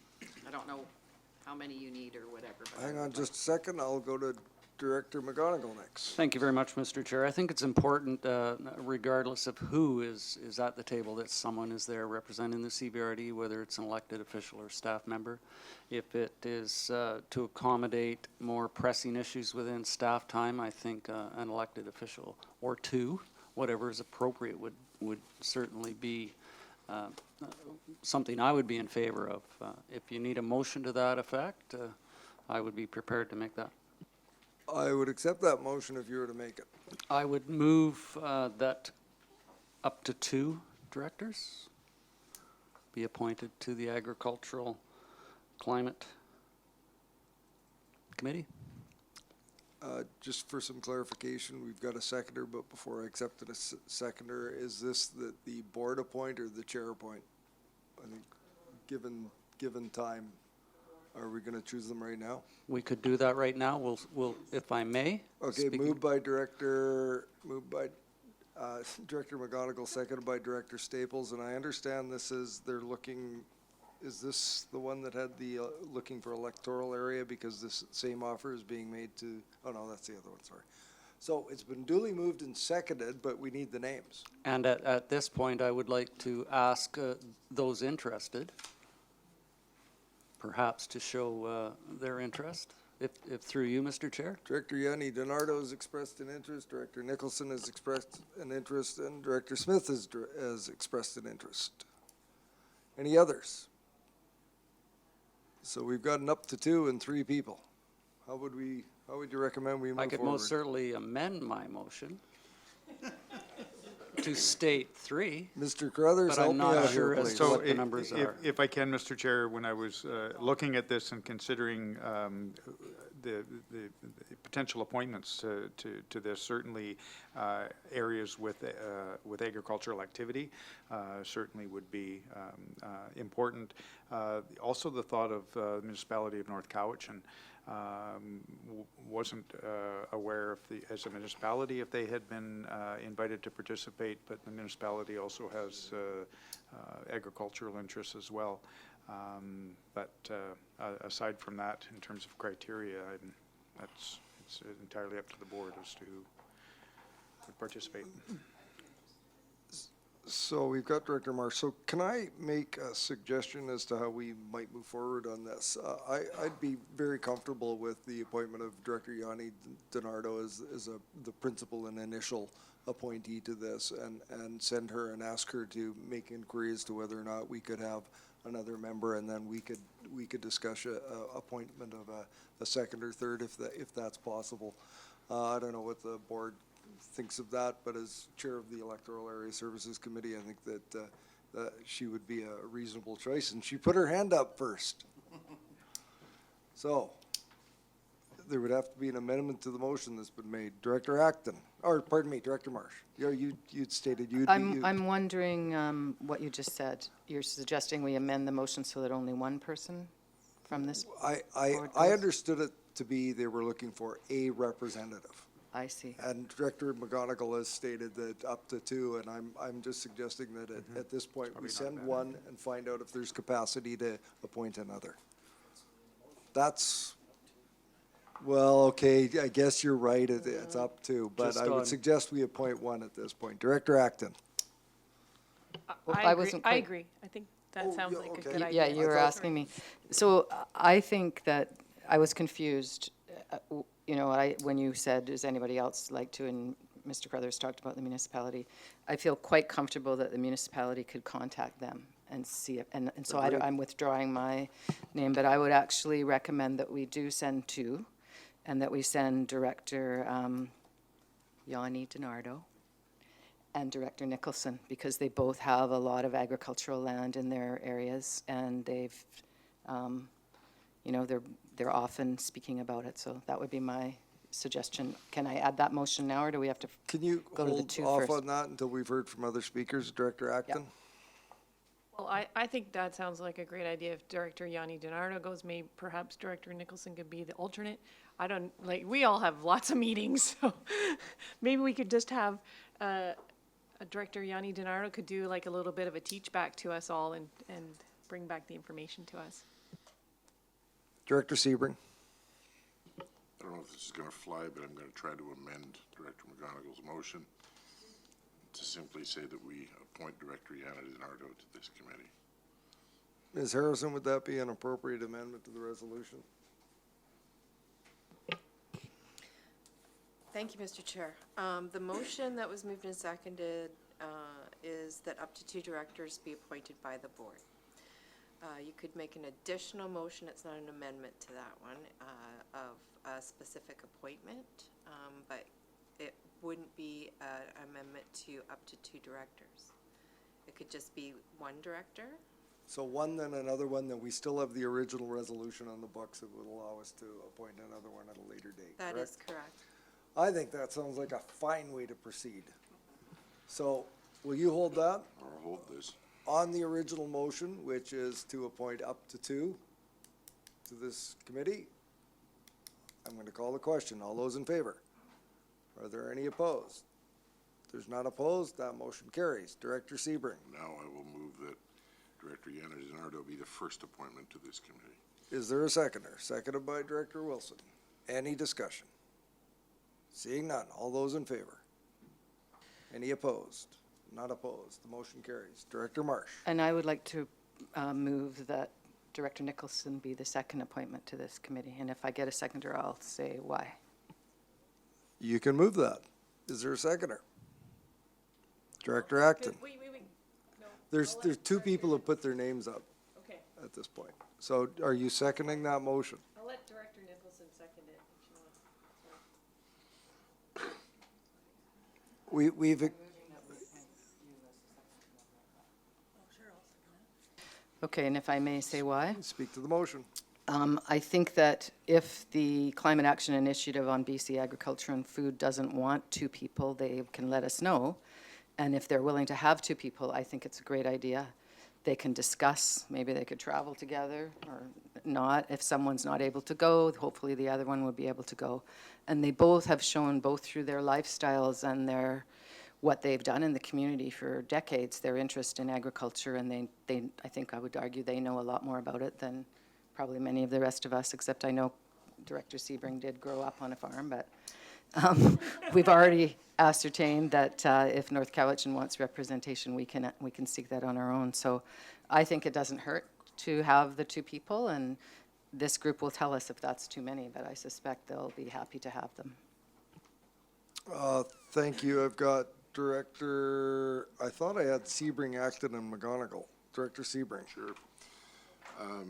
Nothing personal against Director Nicholson, but I'm going to vote against this, not because I don't want to see you at the table, but the province asked for one. And when I made the motion to appoint Director Yana DiNardo, it was on the understanding that per the previous discussion we had, she'd go and see if there was room for one more, and if there was, then we'd come back. But to do this now and to just show up with two people and there's only really room for one creates potential embarrassment at that table. So I would suggest we kind of hold our fire on this motion until Director Yana DiNardo comes back from the first session with these folks.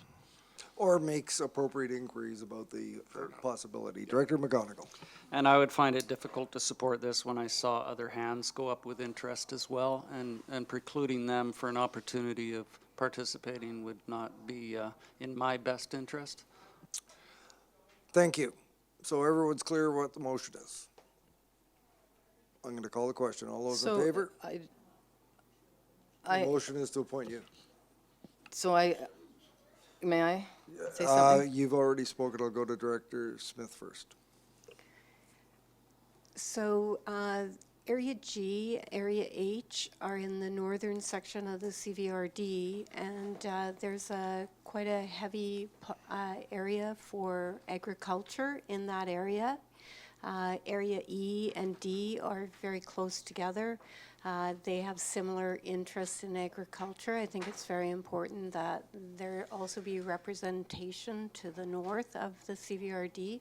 I do have a background as I came from a farming family, and I know the hard work and everything that goes into it. So I think it's important that we don't just centralize the two people that we have going. So I think it's important that we send Lori. Lori investigates, and when she returns, then we can make a decision at that time. Thank you. Director Staples? Director Marsh? Anyone else? Seeing none, I'll call the question. All those in favor? Any opposed?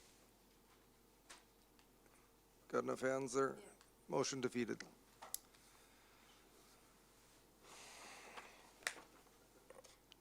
That's new business. We all have the distributed piece from the SR3. Let's take a moment or two of quiet contemplation of the material before us and have a look.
Okay, I think that's enough quiet contemplation. I'm going to call forward Ms. Breen to come up to the lectern as the author of this report. Could you please enlighten us?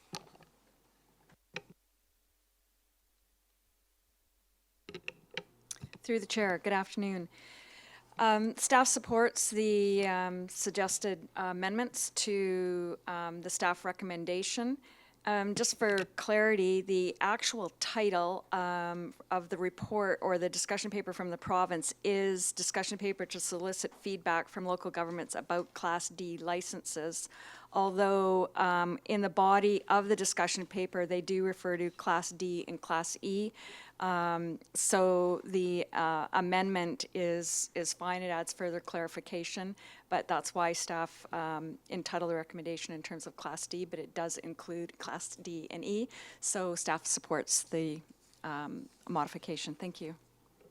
Can you stay there in case we have questions? Sure. Director Sebring. Just a point of process, and I'm wondering, and I would turn to our corporate secretary. There was some question as to whether the motion was appropriate or whether it changed the intent of the original.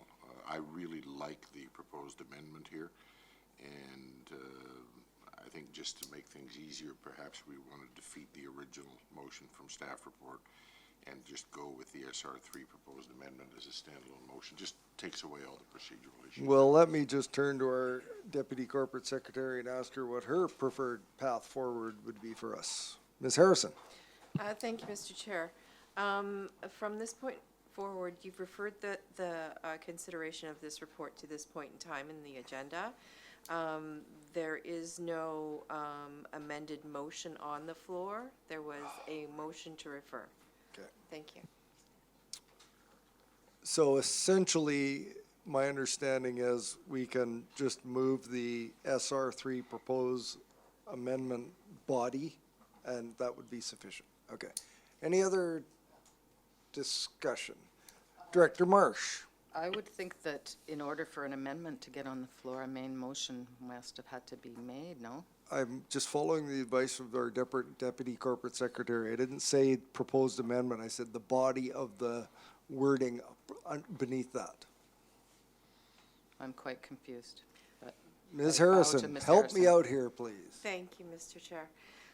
So there was no main motion moved or seconded. There Okay. was a motion to refer, which was carried. We are now at a clean slate, so a motion can be put forward with these amendments in it. Okay. So just so I'm perfectly clear, if we're looking at the second part there, we could go SR3 proposed motion from Director Nicholson, and that would be sufficient, correct? No, we actually did move and seconded We did. Yes, and she's saying that we referred it so that it was no longer on the table. It's gone away. Okay? So I think I'm pretty clear in what I'm saying here.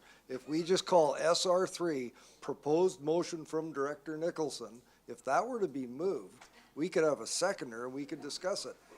Director Staples, are you moving that? Excellent. Do we have a seconder? Director Sebring. Any further discussion on the item?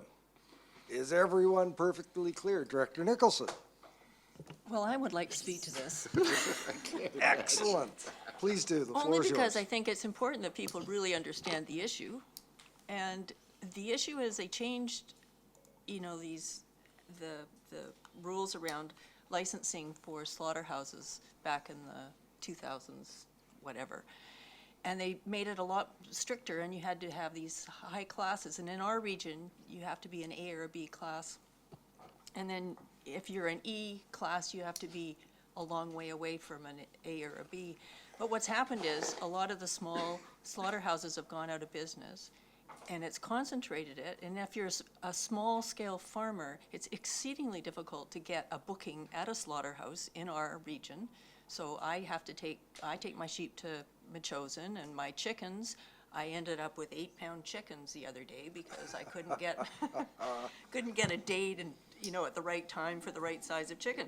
So it's a it won't be tough, but it's big. Anyway, it is definitely a big issue and has been for a long time for farmers. So I think that this is a really important opportunity to send a message to the province. And thank you, Coralie, for such a great report.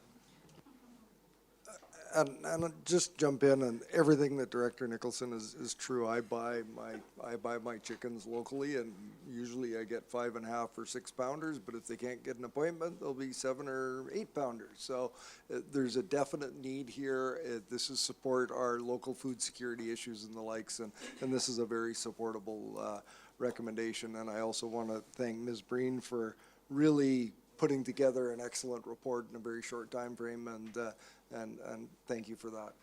Any other comment on this item? I'd like to call the question. Seeing none, all those in favor? Are there any opposed? There's none opposed, that motion carries. I think that brings us to question. Oh, we have another one? Ms. Harrison, tell us what to do next. Thank you, Mr. Chair. I was just wondering, did we not have another item that was referred To back? close. Yeah, that was referred to close. Okay, thank you. Yep, nope. then we're So, good. are there CR2. anyone in the gallery that would like to propose a question or pose a question to the chair on items on today's agenda? He's already buried. Take it. I think Welcome. we're both taken. Thank you.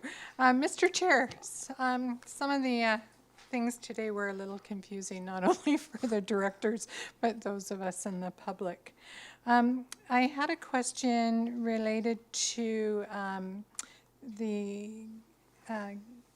Gain Group application. Does Area B have a temporary use permit? I'll have to get an answer for you offline. Thank you. It just seemed odd that we were referring back to a bylaw from 1970. To speak to a comment that Director Nicholson made about available information, there was many times in the discussion, it's been brought up that there's not enough background information. And in this particular item, there was one sheet of a report, and from my experience with special events, there's usually more information put forward about transportation plans and the like, and I didn't see that. Is there a reason why that wasn't put forward? I don't know if there's a reason why it wasn't put forward, but I know that it was fully addressed at committee when this was discussed. Thank you. Sorry, I just lost my train of thought there. To do with that, is there a plan to revise this very old special event bylaw number 40 that was written in 1970? Not that I'm aware of. Would it be a good idea to revisit it, to modernize it? Might have to have some discussion with the area director on that one. As it applies to the whole of the CVRD, would that not be to the whole of the CVRD directors? We're right now engaged in a modernization and harmonization, then a modernization of our official community plans and subsequent bylaws, my understanding afterwards. I would imagine now that it's been highlighted, it will be a topic of discussion in those exercises. Thank you. And missing from that discussion at the ESC, when can the public expect to hear more information on this event?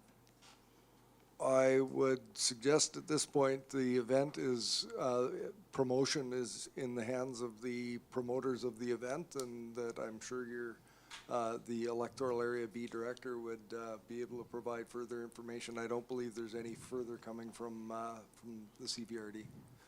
Thank you. Just a last comment. It's a very worthwhile event, and I did notice that they are already advertising before they had received final approval. Thank you. Thank you. Are there any other questions from the gallery today in regards to this agenda? Yes, Mr. Chair. I've been following the CVRD for a long, long time, and I find that this going back to find support material to a previous meeting is sometimes very frustrating because sometimes the computer doesn't work the way it should. And so is it possible that the CVRD could put in that support material electronically, if not in the, it doesn't need to be in a hard copy, but electronically, it would make the work for the directors reviewing their agenda and the support material so much easier. I find it a real mammoth task now. So do you think it was possible to get that put on our support material? As was explained by staff earlier, there are limitations within the software of the size and extent of material that can be included in the agenda and still be usable by the directors and the public. And I think that it was explained that there would be attempts to make it easier to access information through links or whatever, and that's being discussed by staff now, and we'll report when we have made some progress. Thank you very much, Mr. Chair. Mr. Chair, I find this letter from the private manager of the Forest Land Program Review from the Honorable Doug Donaldson is very interesting for us on the forests. And is there any possibility of getting more control over private forest land in the land use of it, that every time a logging company logs the land, that it's not necessarily sold and something else is made out of that land? They come in for a variable. We lose very important watershed. Is there any possibility that the CVRD can look into that? Mr. Evans, I can assure you that having some of the goals and objectives of the directors and the community in regards to the private managed forest lands is probably one of our biggest challenges for those that have a lot of private managed forest lands within our jurisdiction. And the the Private Managed Forest Lands Act is quite prescriptive as to who has jurisdiction over what. And I think that the submission that is being recommended, that was recommended and approved to go in today, pushes to the extent that we can comfortably and maybe uncomfortably push the provincial government to make changes. And I would suggest that by the correspondence that we received, that the people that operate the private managed forest lands are already feeling the heat and hearing the message that, and are maybe nudging back a little bit. So can we get more control? We would love to have more control. But is it going to be something that's provided under the legislation? I don't think that will be provided by the provincial government. Thank you very much, Mr. Chair. Thank you, Mr. Evans. Are there any other further questions for the chair prior to us resolving into closed session? Seeing none, a motion to, Ms. Harrison, that's your job. Thank you, Mr. Chair. That the meeting be closed to the public in accordance with the Community Charter, Part 4, Division 3, Section 90, subsections as noted in accordance with each agenda item. Moved by Director Kuhn, seconded by Director Sebring. Any discussion? Seeing none, all those in favor? Any opposed? None opposed. The motion carries. Take 5 while we prepare for closed session. You've got me so fired up with that